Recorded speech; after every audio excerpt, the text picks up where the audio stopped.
तुम्हा आम्हा सर्वांना संघटित कसं राहायचं, एकजुटीत कसं राहायचं आणि अन्यायाच्या विरुद्ध वाचा कशी फोडायची आणि गद्दारांना मातीत कसे गाडायचे असे शिकवणारे तुम्हा आम्हा सर्वांना हिंदू हृदय सम्राट सरसेनापती बाळासाहेब ठाकरे यांना वंदन करून, त्याने ठाणे जिल्ह्यामध्ये फक्त ठाणे शहरामध्येच नाही तर पूर्ण ठाणे जिल्ह्याच्या आदिवासी पाड्या असतील, ग्रामीण गावं असतील, या प्रत्येक गावामध्ये तलागालामध्ये जाऊन शिवसेना रुजवली असे तुम्हा आम्हा सर्वांचे गुरुवर्य धर्मवीर आनंदीगे साहेब यांना नतमस्तक होऊन महाराष्ट्राचे माजी मुख्यमंत्री आणि आपले पक्षप्रमुख आदरणीय उद्धवजी ठाकरे साहेब आणि युवा सेना प्रमुख आदरणीय आदित्यजी ठाकरे साहेब यांच्या सूचनेनुसार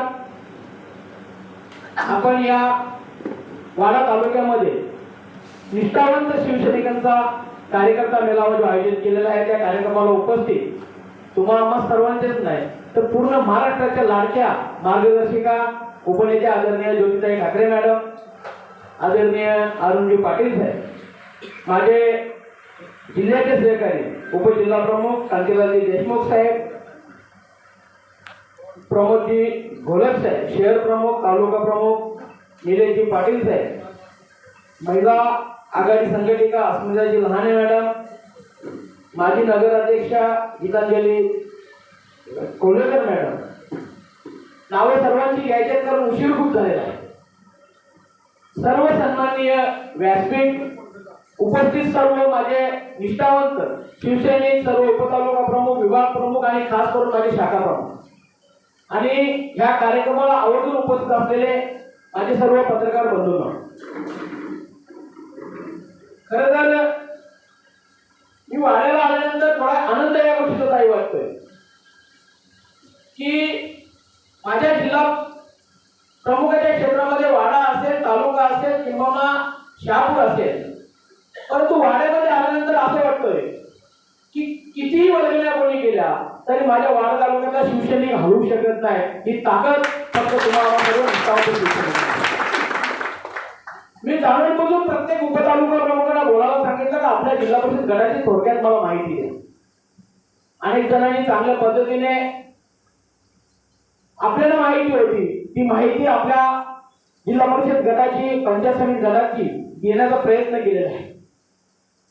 अरुणजी पाटील साहेबांनी तर अतिशय चांगल्या पद्धतीने सांगितलेलं आहे की आम्ही ज्या ज्या निवडणुकीला आम्ही सामोरं गेलेलो आहे, कशा कशा पद्धतीने आम्ही या निवडणुका जिंकलेल्या आहेत. आणि अनेक जणांनी असंही सांगितलं की आत्ताची जी निवडणूक असेल या निवडणुकीमध्ये ज्या ज्या लोकांनी आपल्याशी गद्दारी केलेली आहे ती जर आपल्याला निघून गेली असतील त्यांना कदापि पुन्हा इथे घ्यायचा नाही आणि कुठल्याही प्रकारचे उमेदवार द्यायचे. मी त्याच्या पलीकडे जाऊन सांगेन.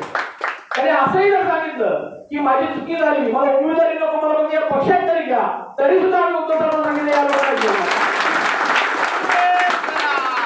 आणि याच्या पलीकडे सांगतोय की आजची जी ही जी मीटिंग असेल ही गद्दारांसाठी शेवटची मीटिंग असेल.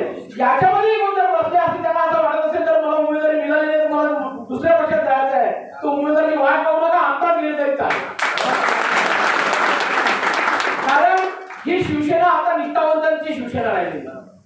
बाळासाहेबांनी जेव्हा शिवसेना उभी केली त्या टायमाला आपल्याकडे पैसे होते म्हणून बाळासाहेबांनी शिवसेना उभी नाही केली.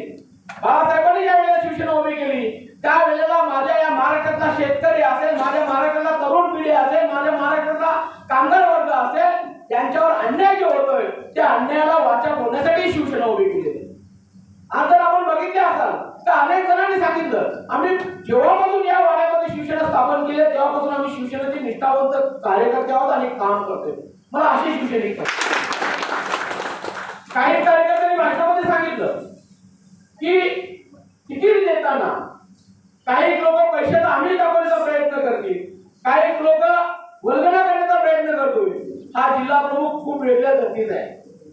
जर एखादा कार्यकर्ता जर पैशाचा आम्ही दाखवून जर तिकीट मागण्याचा प्रयत्न करण्यासाठी जर माझ्याकडे यायचा प्रयत्न करेल तर 100% सांगतो तिकीट तर बाजूलाच राहिला, सरळ सरळ पक्षातून हकालपट्टी करून देईल. माझ्याकडे निष्ठावंत कार्यकर्ता पाहिजे. आज निवडणुका येणार, आपण महाविकास आघाडीबरोबर आहोत. आपण महाविकास आघाडीबरोबर असताना आपल्याबरोबर काँग्रेस पक्ष असेल, मनसे पक्ष असेल, परंतु मी पहिल्यांदा माझ्या उपतालुका प्रमुखांना सांगतोय, आपल्या जिल्हा परिषद गटामध्ये आतापासून आपण चाचपणी केली पाहिजे. आपले इच्छुक उमेदवार कोण आहे, पंचायत समिती गटामध्ये इच्छुक उमेदवार कोण आहे. फक्त पैसे असल्या म्हणून इच्छुक उमेदवार होऊ नका. त्याने काय तयारी केलेली आहे, त्याच्या जिल्हा परिषद गटामध्ये त्याने किती बूथ प्रमुखांची नेमणूक केलेली आहे, त्याच्या जिल्हा परिषद गटामध्ये किती बूथ PLAची त्यांनी नेमणूक केलेली आहे, आणि त्याचा संबंध किती शाखा प्रमुखांची आहे ना माझ्या किती निष्ठावंत शिवसैनिकांची आहे, ही पूर्ण चाचपणी केली पाहिजे. ती उपतालुका प्रमुखाचं काम आहे. आपण ज्या जिल्हा परिषद गटामध्ये उपतालुका प्रमुख देतोय, त्या जिल्हा परिषद गटाचा तो तालुका प्रमुखच असतोय, हे तुम्ही गृहीत धरलं पाहिजे. कारण आम्ही जो तालुका प्रमुख देतोय तो तालुका असतोय, परंतु जिल्हा परिषद गटाची आणि पंचायत समिती गणाची पूर्ण माहिती त्या उपतालुका प्रमुखांना, विभाग प्रमुखांना, माझ्या निष्ठावंत शाखा प्रमुखांना असतो.